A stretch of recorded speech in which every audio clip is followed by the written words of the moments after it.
वर्दीचा माज आणि 9 पोलिसांना थेट फाशी. बाप लेकाच्या रक्ताने माखलेले ते पोलीस स्टेशन आणि अखेर मदुराई कोर्टाचा तो ऐतिहासिक न्याय.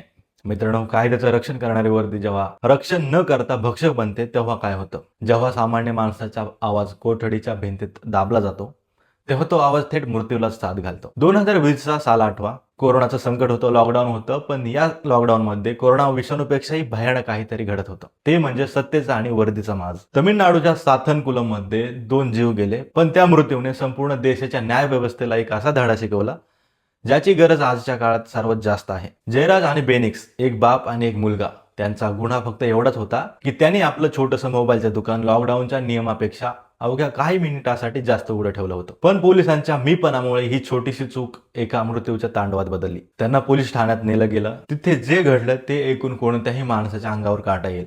कोठडीत त्या दोघांना एवढं क्रूरपणे मारलं गेलं की त्यांच्या ओरडण्याचे आवाज अख्ख्या परिसरात घुमत होते. पोलिसांच्या लाठ्या थांबल्या नाहीत, पण त्या बापलेकांचे श्वास मात्र कायमचे थांबले. कोठडीत होणाऱ्या या हिंसाचाराने माणुसकीलाच फासावर लटकवलं होतं. या घटनेनंतर संपूर्ण तमिळनाडू पेटलं होतं. Justice for Jayaraj and Bennix ही मोहीम राज्यभर पोहोचली.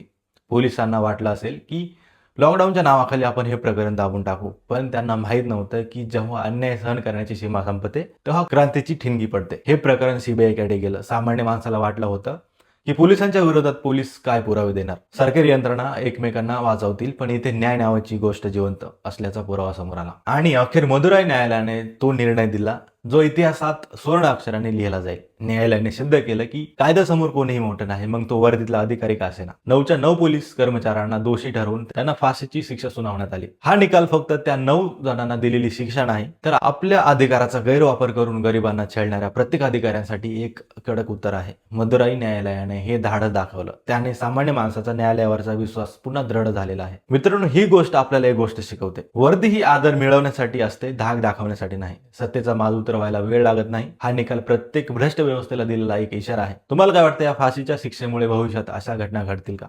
तुमच्या प्रक्रिया कमेंटमध्ये नक्की सांगा.